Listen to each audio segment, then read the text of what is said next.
So after just 2 days since the launching of this channel, we already have 53 subscribers. Please continue supporting this channel by subscribing.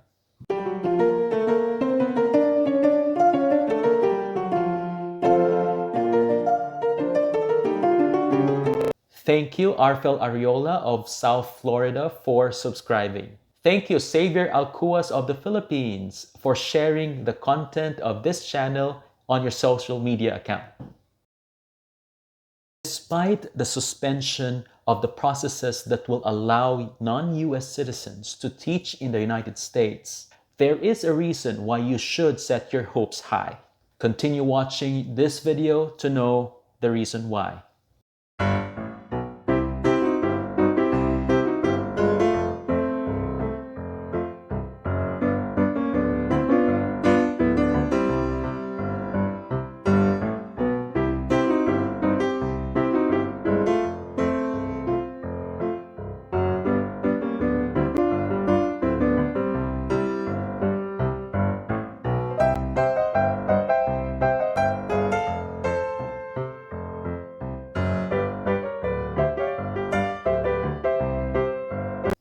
On my previous video entitled Proactive Steps That You Can Do During the Suspension of J-1 Visa Application, I mentioned the Public Advisory by the Commission on Filipinos Overseas, or CFO.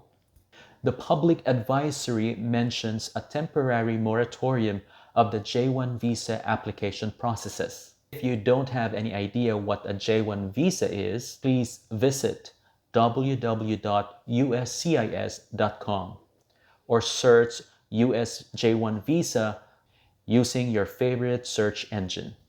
Plain and simple, the US J1 visa is your fastest way that you could experience international teaching in the United States. Maybe because of the pressure from the Filipinos, the CFO is reconsidering its decision on the temporary moratorium of the J1 visa applications. In their recent communication, they are revisiting the issue by sending out a survey to current J1 visa program participants. Let us continue praying for outcomes that would really benefit us all.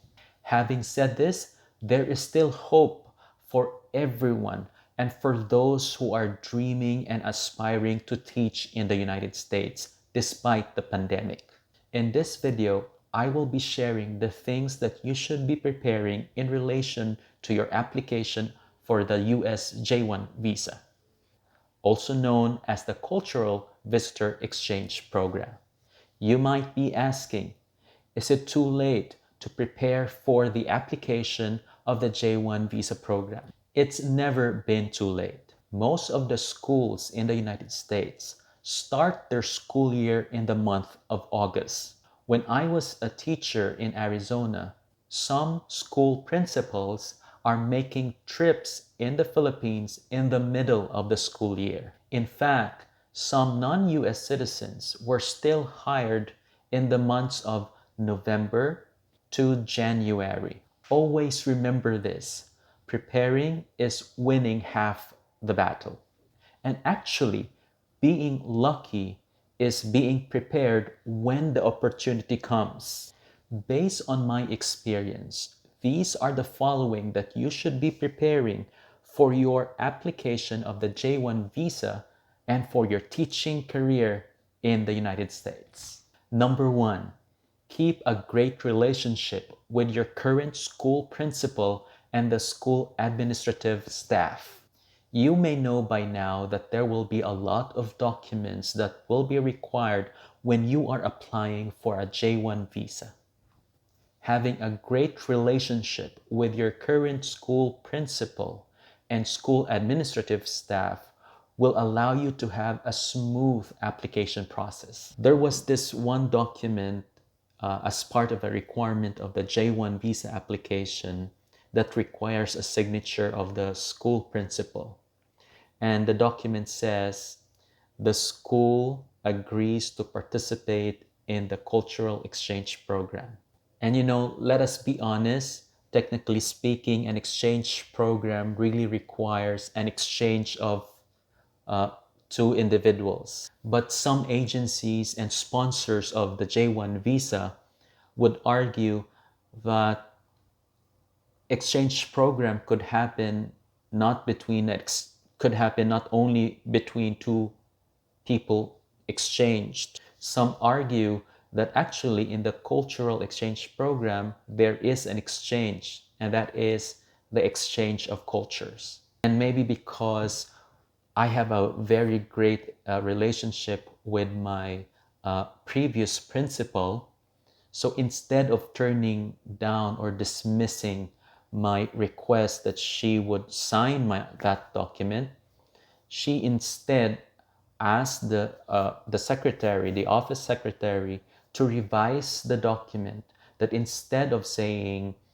the school agrees to participate, she asked the secretary to revise this statement into the school agrees that Andy will participate or allows Andy to participate in the cultural exchange program. And because I have a great relationship with the school administrative staff, our secretaries, the documents that I have been requesting, they were accomplished within a max of 2 weeks. So it's really great not to burn bridges and keep that good or great relationship with your previous schools.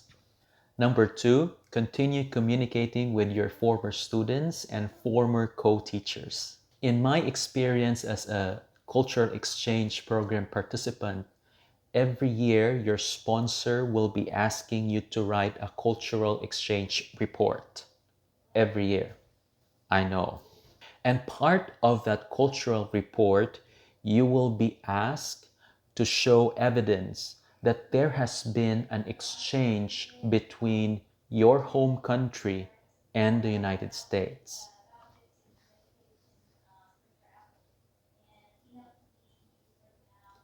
And my previous students were of great help in constructing my cultural reports.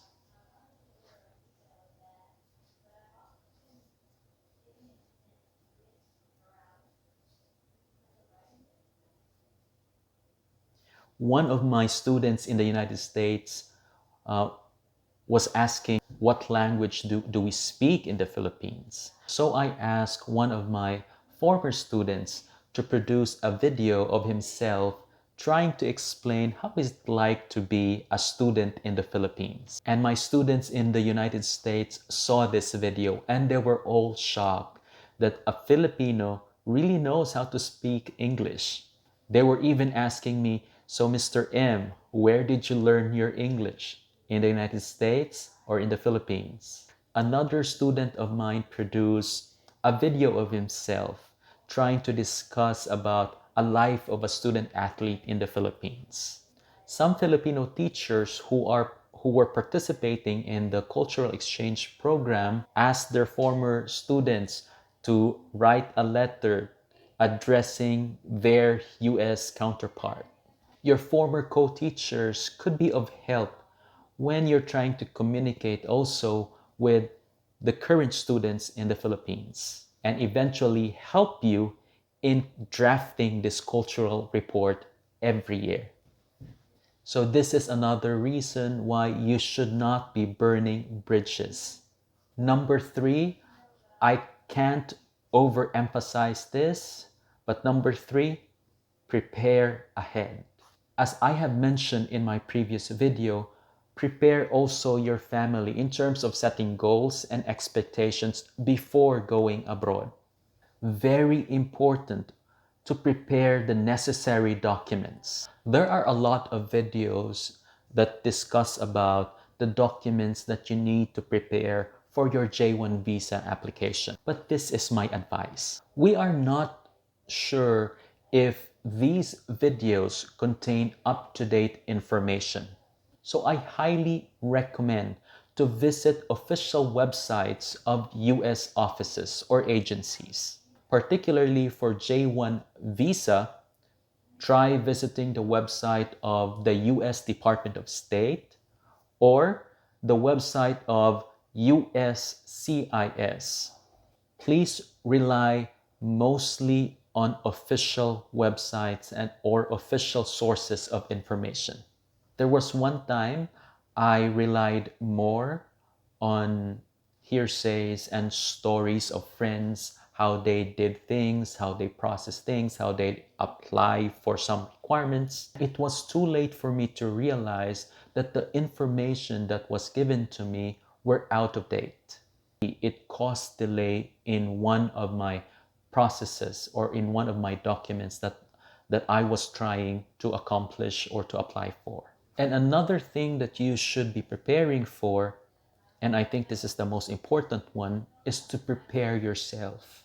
If there are topics that I would recommend you watching videos about, that would be topics on preparing for your interviews. You see, I think almost no school or even the immigration office of the United States would not provide on their websites about advices and tips how to answer their own questions. Guidelines maybe, but for sure not tips or suggestions. Just a bonus tip. Part of preparing yourself for your visa application, you have also to clean up your social media account. On my second year of teaching in the United States, I heard stories from previous applicants that then when they were applying for the J1 visa, they were asked to indicate the email addresses that are connected to their social media accounts. So if you have content on your social media account that you think will threaten the security of the United States, all means, please put them down. And tip number 4, prepare for the new US education landscape. The pandemic has changed the US education setup. Most schools, if not all, are going online. Special mention to Mr. Zoel Masangkay of Ateneo de Manila University for suggesting that I would address this issue. So this is another topic that I would recommend you to look for those videos that talk about the best practices of online teaching. Tip number 5, work silently. When I was working on my J1 visa application, I was working silently. Maybe it is just me, but working on it silently removes the pressure of accomplishing or succeeding with my application. Actually, there was a writer who wrote about this. I just don't remember who though. According to this writer, sharing your plans, especially the big ones, to other people is a fatal mistake. Sharing your plans to others takes away from you your motivation. If I remember it right, the article says that when you share your plans, your big plans, to others, at first your motivation level would be so high. In time, your body will tell you that as if your plans have already come true. And that is the time when your motivation level dwindles down. So when it comes to big plans, like applying for a teaching position in the United States or moving out of your home country, it is, I think, best to work silently. As a review, keep a great relationship with your principal and school administrative staff. Continue communicating with your former students and former co-teachers. Prepare for the new US education landscape. And finally, work silently. If you like the content of this video, please click on the like icon. If the content of this video is helpful for you, please subscribe for more helpful videos.